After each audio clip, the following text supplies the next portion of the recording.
As the war between Israel and Hamas in Gaza rages on, calls for a ceasefire are being drowned out by explosions. So who can bring both sides to the negotiating table and de-escalate the violence?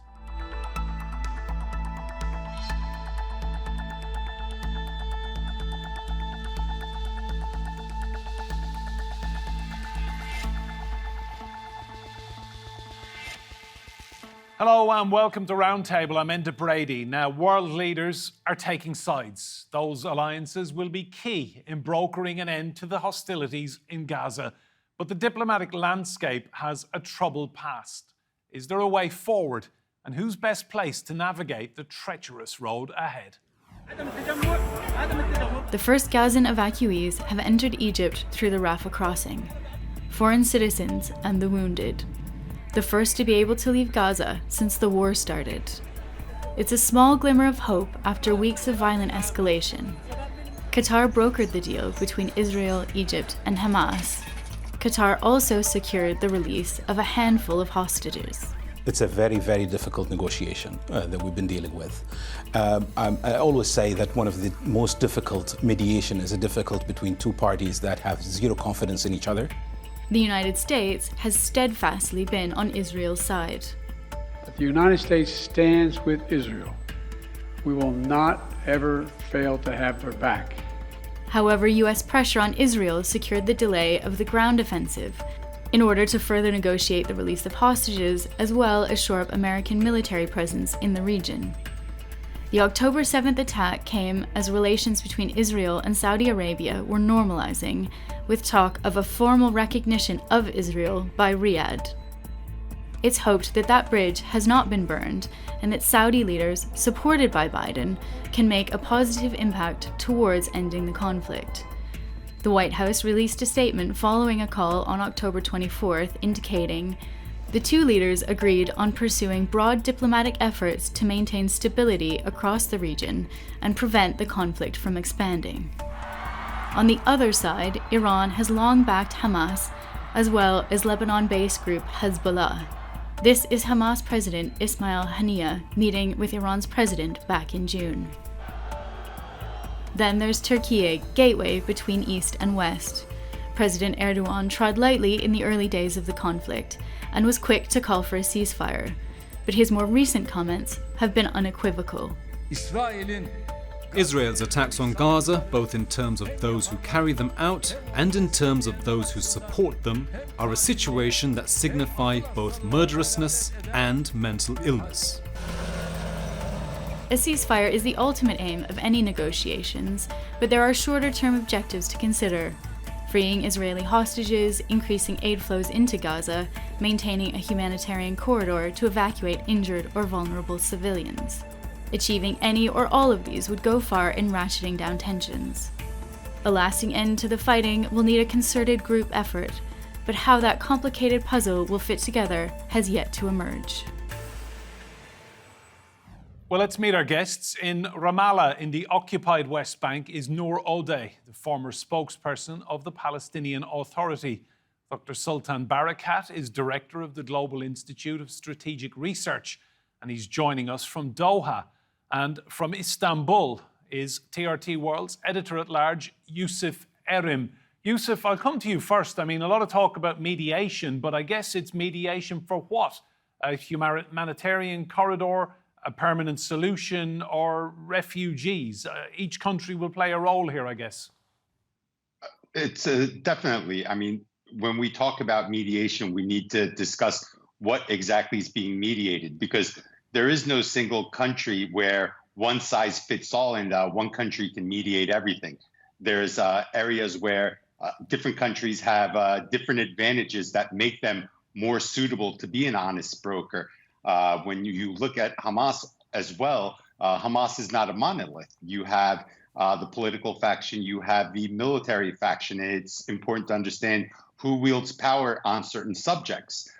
For example, if we're talking about refugees, or we're talking about the delivery of humanitarian aid, obviously Egypt would be very, very important. If we're talking about a release of hostages, if we're talking about a humanitarian pause, these are areas where Qatar or Turkey would be much more important. Overall, obviously, Iran has a lot of sway over Hamas as well.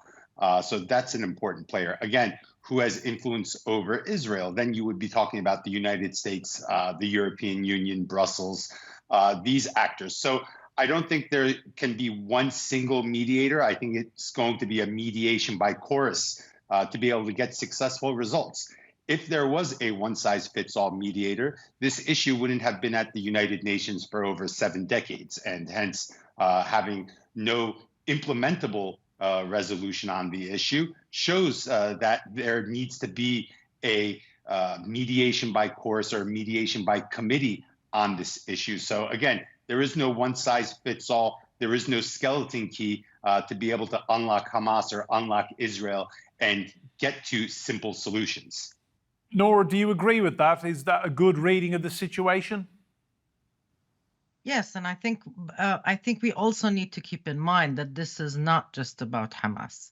What is happening right now in Gaza, although it is extremely, it's a catastrophe, a humanitarian catastrophe, is not just about the Gaza Strip. And we need to kind of broaden our perspective and understand that Israel is implementing an agenda in the West Bank and the Gaza Strip, using different methods. But the agenda of colonization and dispossession, the agenda of permanently sidelining the Palestinian cause and doing away with Palestinian aspirations is, on the table. This is what we're seeing implemented, whether it's by ethnically cleansing communities in the West Bank, fragmenting the West Bank, collectively punishing cities there, or by bombing the Gaza Strip and having this industrial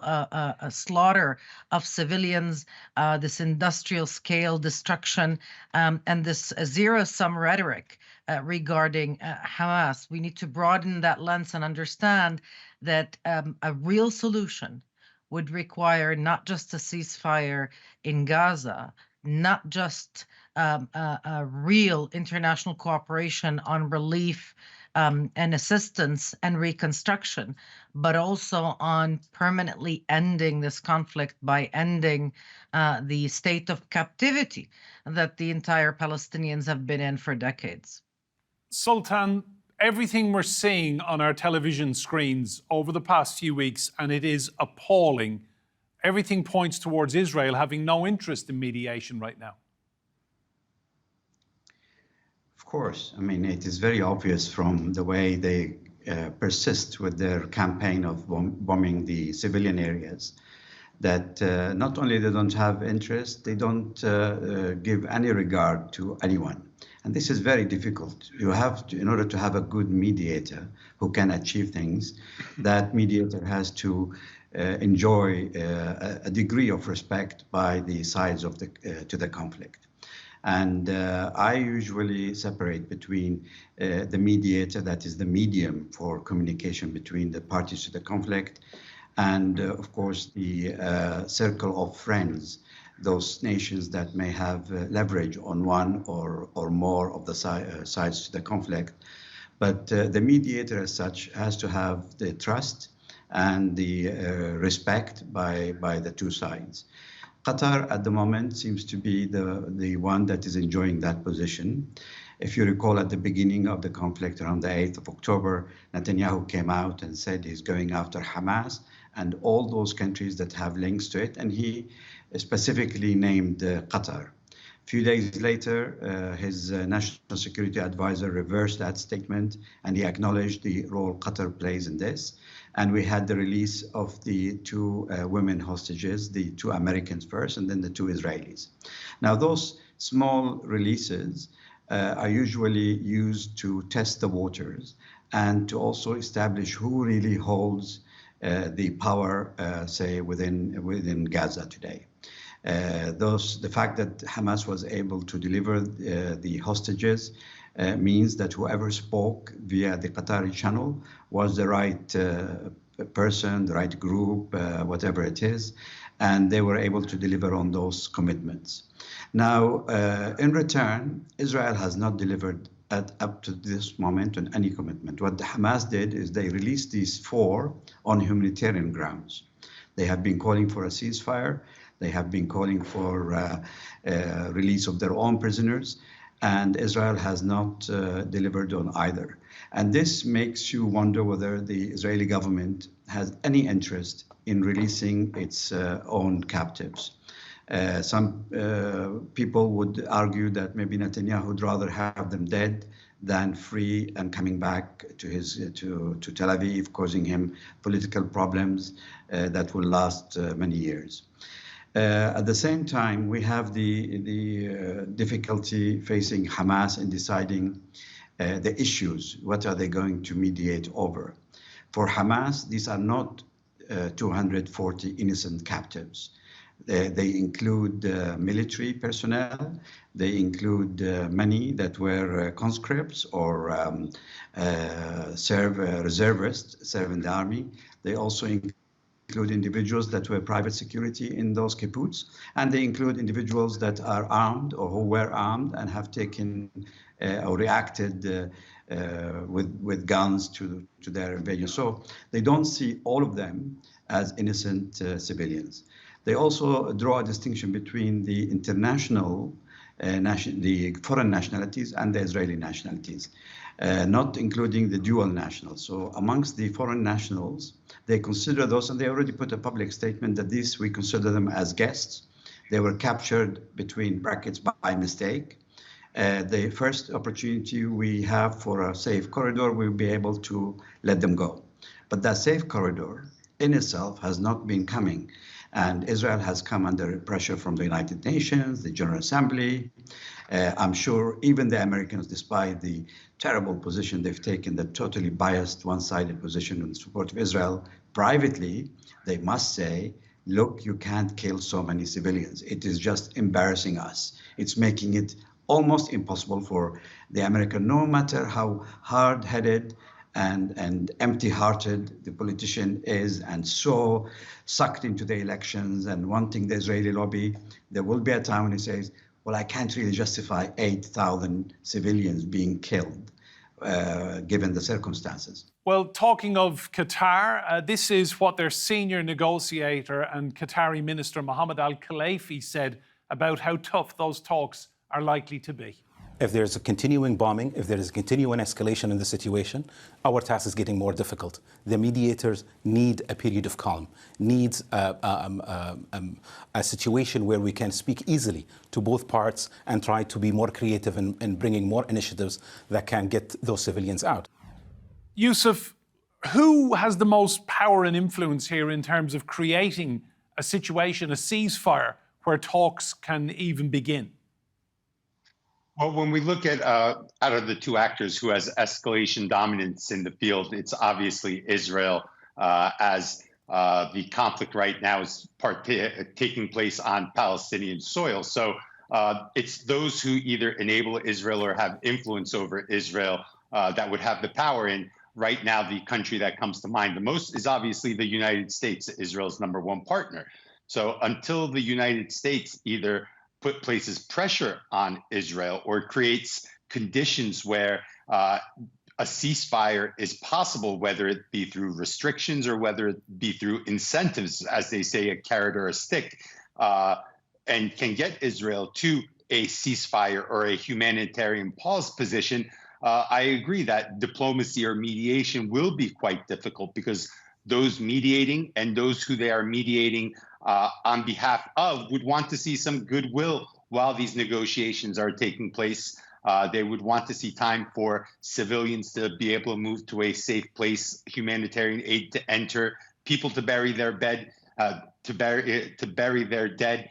Very simple desires as such. But again, during such a time of escalation, when this type of kinetic engagement is causing a lot of destruction, it's very, very hard to get any type of productive diplomacy going.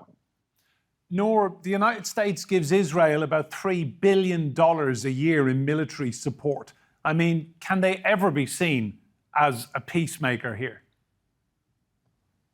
Well, look, I mean, I think all actors understand that the American role in the region is to be by Israel's side. I don't think anybody ever had any illusions that that role would be different. But of course, you cannot ignore or sidestep the American um, play in the region or the American role in this conflict. Having said that, I think one of the things that various parties in the region that can play a constructive role to kind of offset a little bit that American participation and complicity, if you will, is to also leverage their positions and their advantages together.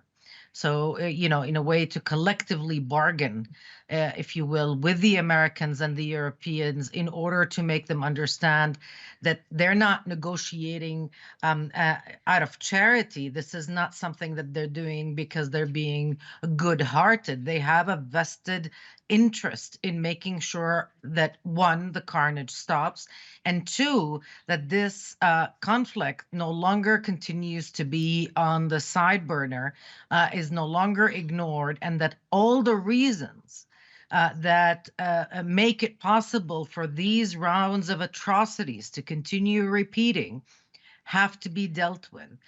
So I think while Qatar is playing a very valuable role right now in trying to mediate, in trying to release the civilian captives, and especially the international ones, in trying to push the U.S. to allow for humanitarian goods to go in significant amounts.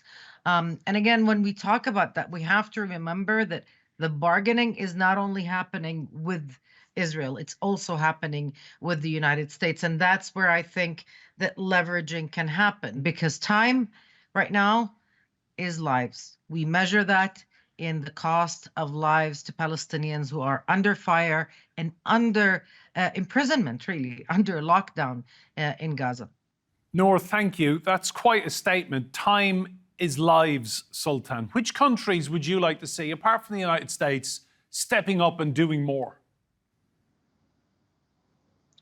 Well, I hope that every country that voted for the United Nations General Assembly resolution and also those who abstained will take action and step up their action diplomatically, economically, and introduce pressures on Israel so that they live up to their beliefs and their words. It is very important that so many countries have spoken and expressed their total dismay to what Israel is doing. But it has to come up it has to be accompanied with action. So on one level, I think diplomatic relationship, when we started to see this with some of the Latin American countries, now yesterday followed by Jordan, which is very, very important, withdrawing their ambassador from Israel. Today there's a rumor about Bahrain. Israel seems to not have had that news, or maybe Bahrain did not communicate it, but there was a news about Bahrain withdrawing its ambassador. I think Turkey has a role to play, and I hope they play it, and I hope they go beyond the rhetoric and not just use this opportunity for local audiences, but really exert pressure on Israel to first cease fire in Gaza. Regionally, Egypt is in a very interesting position. It's quite difficult because they could bear the cost of the genocidal move by Netanyahu, and that the refugees, those people he's trying to displace from Gaza, can only go into Egypt. So far, they're holding their position and they're refusing to accept refugees. But ultimately, I fear with more killing, with more humanitarian crisis developing, now that the hospitals are stopping and so on, the international community, instead of leaning on Israel to stop the bombing, they will find it easier and softer to lean on Egypt to open its borders to take refugees, supposedly on a temporary basis. But we all know that in the case of Palestinian refugees, temporary does not exist. So Egypt has a role, Jordan has a role, Turkey has a good role to play. The one country that we really regret not lived up to expectation is Saudi Arabia. when this first happened, I was one of those who thought this is a golden opportunity for Saudi Arabia to capture Why is its that, lead Sultan? position. Why have the Saudis not done anything here? I'm not quite sure why. I mean, there may be some under-table arrangements, hidden arrangements. I'm not sure, but it's been quite disappointing at all levels, even at the street level. The fact that they went ahead with the Riyadh festival, dancing and enjoying their life while people in Gaza are being slaughtered is really disgraceful. I mean, in many even non-Arab countries, they suspended those festival activities in solidarity. But again, it's a missed opportunity. Saudi should have got this. They could have then built on the goodwill that exists amongst the Yemenis, the Houthis in particular. They could have really countered the weight of Iran in the region and so on, but they haven't. And instead, they've really handed the whole place on a golden place to Iran. And we will wait and see what Hezbollah has to say tomorrow. Sultan, thank you. Yusuf, Sultan just mentioned your country, Turkey. President Erdogan managed to negotiate a deal, the Black Sea Grain Initiative between Moscow and Kyiv. Has he got potential to get involved here and help? Turkey, yes, it can play an important role, but I don't think that the expectations should be incredible where so much pressure is placed on Turkey. There is limits to what it can do. And I think that one of the most important things that Turkey can do is organize Muslim unity, because the United States is a big actor. It's a very powerful actor. When it sits at the diplomatic table, it takes up a lot of space. If someone's going to sit across from the table and negotiate with the United States, it needs to take up an equal amount of space. It needs to have an equal amount of weight. And I don't think there's one single Muslim country that can do that can achieve that. I think there needs to be a committee of Muslim countries standing united. Now, while we've seen unity in rhetoric, we haven't seen unity in implementation yet. And I think one of the important roles that Turkey can play is organizing that unity, getting Saudi Arabia, Egypt, Turkey, and other actors together at the table, being able to bring proposals forward, whether it be a security guarantor proposal for a humanitarian pause, whether it be organizing the delivery of humanitarian aid, whether it be supporting a mediator like Qatar at the table while they're negotiating prisoner and hostage swaps or releases. And I think that's the main part where Turkey can play a very important role. Now, the relationship between Ankara and Tel Aviv right now is obviously cooler. And since that relationship is cooler than it was before October 6th, Turkey may have some trouble diplomatically sitting down at the table and talking with Israel. And also, when you look at Turkey's relationship with Hamas, it's more with the political wing of Hamas rather than the military wing of Hamas. It doesn't have the influence with, say, a Qassam brigade like Iran would have. So again, there is an expectation for Turkey to do something, but I don't think the expectation should be unrealistic. There's a lot of good Turkey can do. It has a lot of experience negotiating these type of tricky situations, whether it be the grain corridor deal, whether it be the Astana trio in Syria, whether it be its diplomacy in Libya. It has the experience to do this. It has the network to be able to accomplish this, but the expectations need to be realistic. Nour, my final question goes to you. When people say we want to negotiate with Palestinians, we want to talk to Hamas, I mean, who do they pick up the phone to? In your experience, who will be leading the negotiations? How does it work? Well, when it comes to speaking with Hamas, Qatar has been a very important player, but also Egypt. The Egyptian intelligence services has a lot of experience in dealing with Hamas, in ensuring that deterioration didn't happen on several occasions in the past. But I would warn once more that the tendency or the approach that Israel and the United States would prefer is to deal with what's happening in Gaza as if it only concerns Hamas, as if it only concerns Gaza.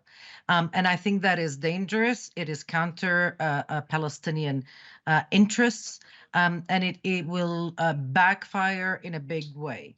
This is about the Palestinian people. Of course, Hamas is a major player and it must be involved in the talks, but I think it's very important to understand that in order for the slaughter to stop in Gaza, in order for the Palestinian cause to be recentered in international priorities, and in order for good meaning and allied countries, if you will, to protect Palestinian rights, this must be approached not as a Hamas-Israel issue, but as a Palestine-Israel issue. And that's why we need a convergence of efforts. Nour, Sultan, Yusuf, thank you all. Remember, you can see more discussion and debate on our YouTube channel. Search for Roundtable TRT World.